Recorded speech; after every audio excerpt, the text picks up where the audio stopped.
contraire qu'on peut allier tout l'ensemble des pays du monde sous un concept véritablement éthique, véritablement humaniste, qui empêchera toute forme de guerre, y compris les guerres économiques.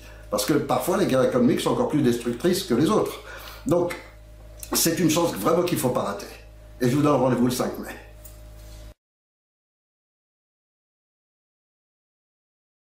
Que certaines coïncidences sont quand même assez troublantes. Et que alors, des fois, lorsqu'elles nous atteignent directement, on se pose quand même des questions. Donc, lorsque une énorme manifestation essaye d'empêcher Macron de liquider la SNCF, comme ça a été fait avant pour un tas d'autres entreprises françaises, et puis que, comme par hasard, le lendemain, il y a tout d'un coup un grand coup, terroriste dont on ne parle plus que de ça, je me pose un petit peu des questions. Mais alors quand après le Conseil national de transition, qui commence à être répercuté maintenant dans plusieurs pays à l'étranger, passe aux 20h sur la principale chaîne russe, et que le lendemain, il y a les gendarmes à mon domicile et que le site web est complètement bloqué sur Internet, je me dis encore que on peut croire aux coïncidences, mais disons que là, ça en fait quand même beaucoup.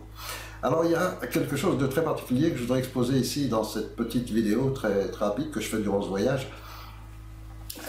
C'est que aujourd'hui, il semble que Donald Trump soit en train d'essayer de faire le ménage, c'est-à-dire de neutraliser l'État profond. Ce qu'on appelle l'État profond, c'est toute cette secte illuminative, franc-maçon, etc., qui essaye d'établir une dictature mondiale, ce qu'ils appellent le nouvel ordre mondial, et qui pour cela s'est introduit à travers ces sectes dans tous les gouvernements, au plus haut niveau des institutions, des principaux pays, et surtout en France, puisque la France, pour d'autres raisons, est un symbole de la liberté qu'ils veulent abattre en premier. Alors, ce qui est un petit peu particulier dans tout ce schéma, c'est que tous les médias européens, et surtout français, tous sans exception en France, mentent autant à propos de l'action de Trump que de l'action de la Russie. Et puis alors là, tout d'un coup, on a cette affaire Skripal. Cette affaire Skripal, elle est complètement aberrante, elle est ridicule, elle est grotesque. Parce que les conditions dans lesquelles les choses se passent, l'absence totale d'enquête, le peu d'éléments factuels qui permettent tout d'un coup qu'un pays lance une opération pour accuser un autre pays, c'est déjà quelque chose d'extraordinaire. On peut se dire, le dirigeant de ce pays, il est un peu taré, ou il en veut à ce pays, il a inventé n'importe quoi, ou, si on a surnommé l'Angleterre la perfide Albion, c'est peut-être pas sans raison, a lui-même organisé ça pour ensuite... Mais alors bon, ça c'est encore quelque part un peu logique. Par contre, ce qui est incompréhensible, c'est que l'Angleterre parvienne, à partir d'une histoire aussi grotesque, à entraîner les autres pays d'Europe et même les USA.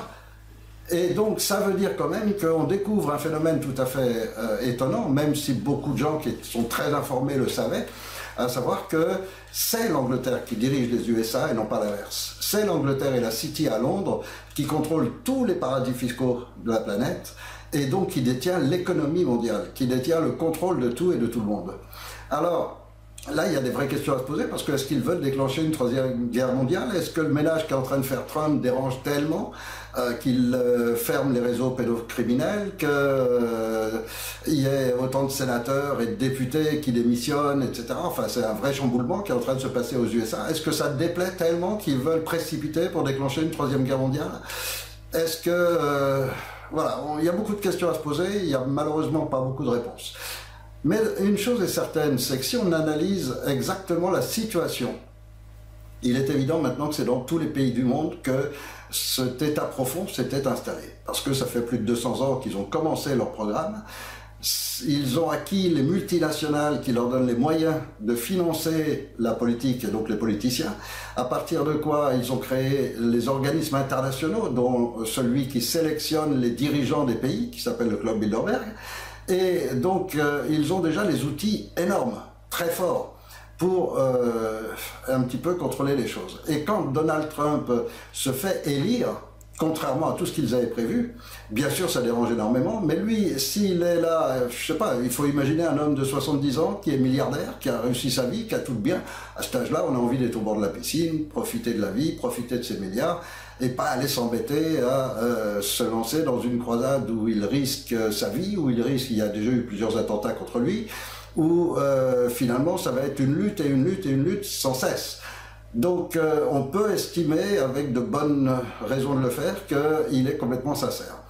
Et on peut estimer aussi qu'il affronte un véritable monstre, parce que partout au FBI, à la CIA, à la NSA et dans tous les organismes militaires, l'État profond est très installé, très puissant, et donc il affronte quelque chose d'énorme. Alors, pourquoi c'est si difficile pour lui? Eh bien, il y a une raison à cela, et elle est juridique.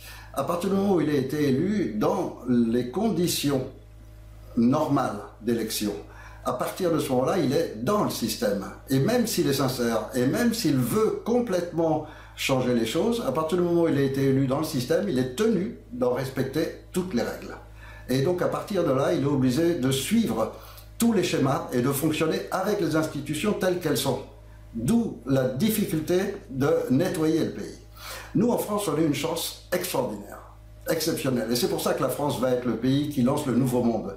C'est que nous, en France, on a des politiciens qui ont commis erreur sur erreur parce qu'ils sont stupides, mais aussi parce qu'ils maîtrisent mal les concepts légaux, la loi, et ils ont fait des erreurs énormes qui est d'annuler la Constitution. Or, à partir du moment où ils ont annulé la Constitution, le gouvernement n'a plus aucun droit juridique. Il n'est plus rien. Il n'y a pas de gouvernement en France depuis longtemps, c'est-à-dire depuis que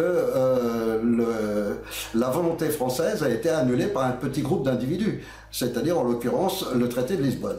Alors ça veut dire quoi? Ça veut dire qu'à partir du moment où la France n'a plus de république, n'a plus de gouvernement, n'a plus de système, tout ce qui lui reste, c'est la Déclaration des droits de l'homme et du citoyen, qui est symbole de la liberté du Français, de ses droits absolus, sacrés, imprescriptibles, et c'est ce à quoi on s'accroche. Et quand on déclare officiellement ce Conseil national de transition, qui devient donc naturellement l'autorité légitime de France, eh bien, qu'est-ce qu'on est en train de faire? On est en train de se faire les mêmes pouvoirs que Trump, mais sans avoir toutes les barrières, toutes les limites, etc. Parce que comme ils ont annulé toute la Constitution, eh bien, nous ne sommes tenus de rien, nous n'arrivons pas par des élections. Et donc nous ne sommes pas dans le système, mais hors du système. Ce qui veut dire que lorsque le CNT va se mettre en place le 5 mai prochain, eh bien immédiatement, sans s'occuper de toutes les lois, de tout ce qui a été mis en place par les politiciens d'avant, puisque tout ça a été annulé juridiquement, ça ne compte plus, eh bien on est en pouvoir de tout faire. Et donc nous, on va pouvoir faire une purge beaucoup plus efficace, c'est-à-dire ramener l'armée française en France, parce que d'abord elle n'a rien à faire ailleurs, et utiliser cette armée française pour nettoyer complètement la police et la gendarmerie, qui ont été pas mal dévoyées ces dernières années, et avoir un service de sécurité, un service armé, des forces de l'ordre qui soit complètement saines. Et avec ces forces de l'ordre, durant tout le temps de la transition, protéger véritablement le peuple français, restaurer nos lois, restaurer nos frontières, restaurer absolument le droit du français. Et donc ça, on sera en pouvoir de le faire. C'est-à-dire qu'on n'a aucune des limites et des blocages que peut avoir Donald Trump chez lui. Nous, on aura les mains complètement libres. La seule chose, c'est d'avoir des forces de l'ordre intègres. Et on est en train de mettre ça en place, et heureusement, il y en a encore une bonne partie.